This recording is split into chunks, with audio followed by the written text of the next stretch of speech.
es que el Estado no es la solución, el Estado es el problema. Javier Milei, un économiste libertarien au style flamboyant, a pris les rênes de l'Argentine en décembre 2023 avec une promesse: sortir le pays de la spirale économique dans laquelle il s'enfonce depuis des décennies. Élu sur un programme de réforme visant à transformer l'économie argentine, Milei a hérité d'une situation désastreuse. Une inflation galopante dépassant les 250% annuels, une dette publique massive et une population de plus en plus appauvrie, avec 57% des Argentins vivant sous le seuil de pauvreté.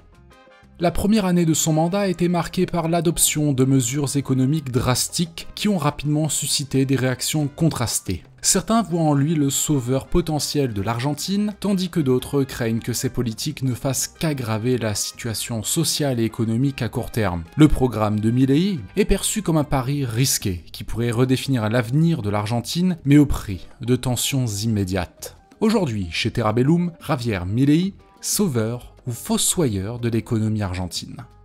Terra Bellum lance son podcast d'actualité internationale. Si vous souhaitez être tenu au courant des dernières avancées politiques, économiques et sociales qui influencent le monde en moins de 10 minutes, n'hésitez pas à suivre ce podcast, publié chaque semaine et disponible sur Apple Podcasts, Deezer et Spotify. Ministerio de Cultura, afuera! Lorsque Javier Milei est arrivé au pouvoir, il a immédiatement mis en place un programme de réforme économique qu'il avait qualifié de thérapie de choc. Ce programme ultra-libéral, conçu pour redresser l'économie argentine, a provoqué une série de bouleversements dans le pays. Milei, surnommé le bulldozer en raison de son style agressif, n'a pas hésité à prendre des mesures radicales qui a secoué le tissu social et économique argentin. L'une des premières initiatives de Milei a été de s'attaquer au déficit budgétaire chronique de l'Argentine. Ce déficit, qui représentait 5,3% du PIB en 2023, était en grande partie financé par la création monétaire, contribuant ainsi à l'hyperinflation. Pour y remédier, Milei a procédé à une réduction drastique des dépenses publiques. Selon une étude du cabinet IARAF, les dépenses publiques hors service de la dette ont chuté de 28,6% en termes réels au premier trimestre 2024 par rapport à la même période en 2023.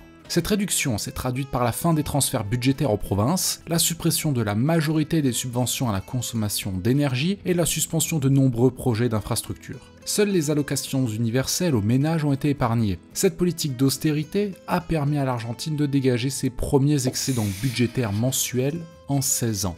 Une victoire qu'il a qualifiée de plus grand ajustement budgétaire de l'histoire de l'humanité.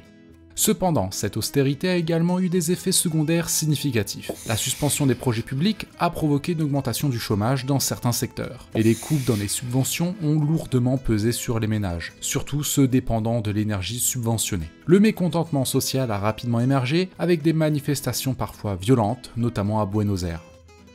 Milei a également entrepris de réformer le marché du travail, avec pour objectif de le rendre plus flexible et compétitif. Dans ce cadre, il a introduit des décrets visant à déréguler les contrats de travail et à faciliter les licenciements. Bien que ces mesures aient suscité une vive opposition de la part des syndicats, elles ont permis de stabiliser, voire d'augmenter l'offre de travail dans certains secteurs. Par exemple, la libéralisation totale de la location des logements a triplé l'offre de logements disponibles, contribuant ainsi à stabiliser les loyers. Néanmoins, ces réformes ont eu un impact mitigé sur le taux de chômage qui est resté stable autour de 8% de la population active. Cela s'explique en partie par le fait que la contraction économique provoquée par les autres mesures d'austérité a neutralisé les effets positifs des réformes du marché du travail. En outre, la précarisation accrue de l'emploi a renforcé les inégalités sociales, exacerbant le climat de tension dans le pays. Une autre pierre angulaire du programme économique de Milei réside dans les privatisations. Milei avait initialement promis de privatiser une quarantaine d'entreprises publiques, mais il a dû revoir ses ambitions face à l'opposition du Congrès. Ces privatisations visent à attirer les investissements étrangers en rendant l'économie argentine plus ouverte et compétitive. En effet, Milei a offert des incitations fiscales et douanières attractives pour les investissements étrangers dépassant les 200 millions de dollars, avec des avantages garantis pendant 30 ans. Cependant, l'instabilité politique et économique du pays a tempéré l'enthousiasme des investisseurs. Les grands projets de libéralisation, comme celui du secteur énergétique, ont été retardés ou bloqués par le Parlement, ce qui a nui à la confiance des investisseurs. L'incapacité de Milei à faire passer l'intégralité de ces réformes a révélé les limites de son pouvoir. surtout face à un congrès où son parti ne détient qu'une minorité de sièges. Cela a également mis en lumière le besoin d'une plus grande stabilité politique pour que les réformes puissent produire les effets escomptés. Ministerio de las Mujeres y Género y Diversidad, afuera! Les réformes radicales mises en œuvre par Javier Milei ont rapidement produit des effets tangibles sur l'économie argentine. Cependant, ces résultats sont ambivalents, révélant autant de succès que des défis majeurs.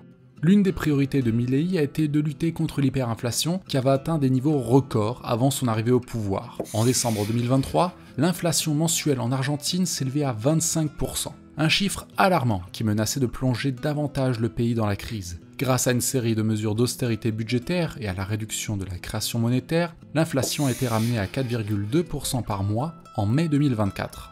Cette baisse est indéniablement un succès pour Milei qui a réussi à réduire la spirale inflationniste dans un délai très court. Cependant, l'inflation annuelle reste extrêmement élevée, dépassant les 250%. Les économistes s'accordent à dire que cette réduction de l'inflation a été obtenue au prix d'une contraction sévère de l'économie et d'une diminution drastique du pouvoir d'achat des Argentins.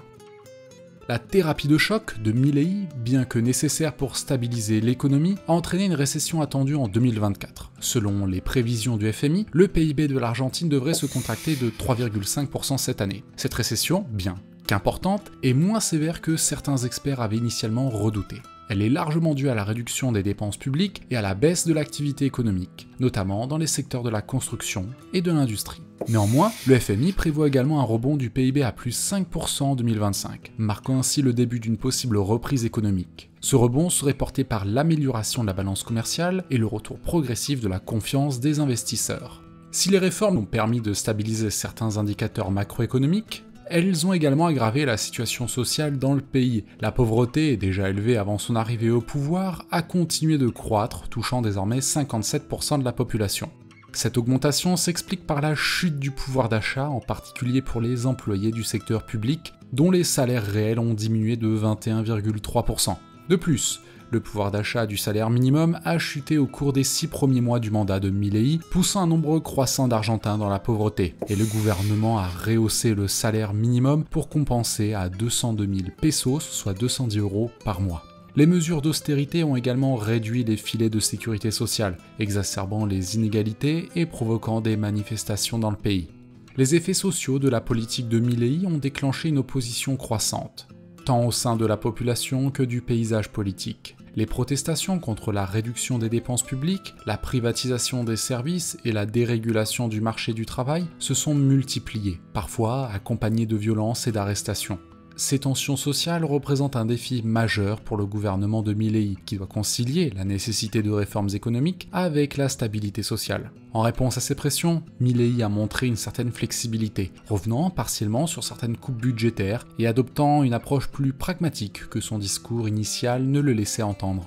Ministerio de Trabajo, Empleo y Seguridad Social, afuera! Après une première année de réformes intenses, Javier Milei fait face à des défis colossaux qui pourraient déterminer le succès ou l'échec de son mandat. Le premier défi majeur pour Milei est de maintenir la stabilité politique dans un climat de mécontentement social croissant. Les réformes économiques, bien que nécessaires, ont provoqué des manifestations récurrentes dans tout le pays, mettant en lumière la résistance d'une partie importante de la population aux changements imposés. Les coupes dans les subventions et la réduction des dépenses publiques ont frappé durement les classes populaires, entraînant une légère hausse de la pauvreté.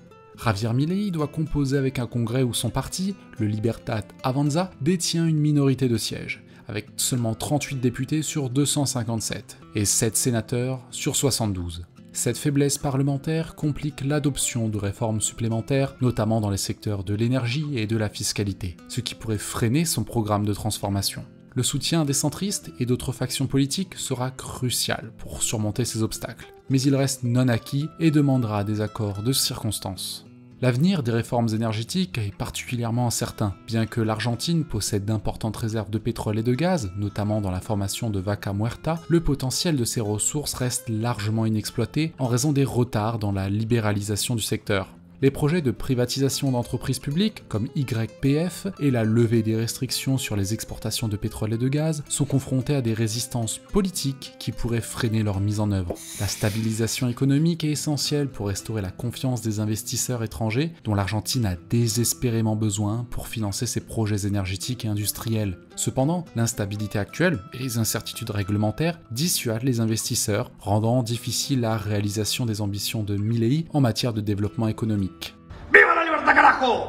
À moyen terme, le succès du programme de Milei dépendra de sa capacité à transformer les premiers succès économiques en une reprise durable. La réduction de l'inflation et l'équilibrage du budget sont des étapes cruciales, mais elles doivent être accompagnées d'une croissance économique pour éviter une explosion sociale. Les prévisions de rebond du PIB en 2025 sont encourageantes, mais elles ne se matérialiseront que si l'Argentine parvient à attirer des investissements nécessaires et à stabiliser son environnement politique. Milei devra donc naviguer entre la poursuite de ses réformes économiques et la gestion des tensions sociales pour éviter que son mandat ne se transforme en un échec. Sa capacité à répondre aux attentes élevées tout en maintenant la cohésion nationale sera déterminante. Les mois à venir s'annoncent décisifs pour savoir si Javier Milei réussira à faire son pari insensé une réalité, ou si son mandat ne sera qu'une parenthèse tumultueuse dans l'histoire économique de l'Argentine.